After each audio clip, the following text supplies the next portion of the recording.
વિદ્યાર્થી મિત્રો, આ પાઠની અંદર આપણે ભારતની સ્વતંત્રતા માટે ઘણા બધી આંદોલનો જોયા, ત્યારબાદ આઝાદ હિંદ ફૌજની વાત કરી.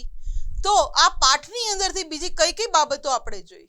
તો કે વિભાજનને લીધે થયેલ કોમી રમખાણોની અસરો આપણે જોઈ.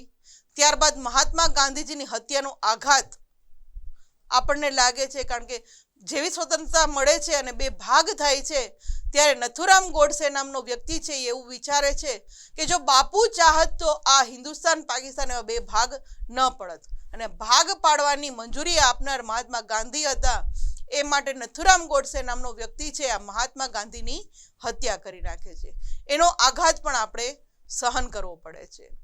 સ્વતંત્રતા ભારતને સુશાસન આપી અને પગભર બનાવવાનું એ પણ આપણે અહીંયા આપણી માટે સમસ્યા ઊભી થાય છે, કારણ કે ભારતને એમ કહેવામાં આવે છે કે જેટલી આપણી સમૃદ્ધિ હતી એ આ 200 વર્ષના શાસનમાં અંગ્રેજો બધું લૂંટીને જતા રહે છે. એટલે હવે ફરીથી એને પગભર બનાવવું અઘરું હતું. કૃષિ ક્ષેત્રની નબળી સ્થિતિ હતી, કારણ કે આપણા ભારતના ખેડૂતોને પાયમાલ કરી નાખ્યા હતા.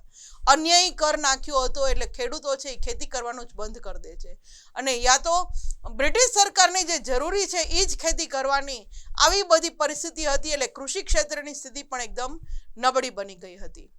દેશમાં શાંતિ અને સુલેહ લાવવાનું કામ તો ખૂબ જ જરૂરી હતું, કારણ કે કોમી હુલ્લડો તો ખૂબ જ આઝાદી વખતે થયા હતા.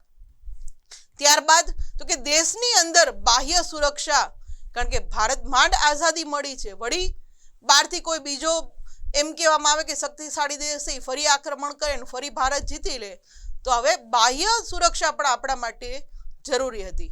આવા પ્રશ્નોનું નિરાકરણ લાવવું આ બધી જ લાંબા ગાળાની સમસ્યાઓ અને એનું આયોજન કરવું આ ખૂબ જ આવશ્યક બની ગયું હતું.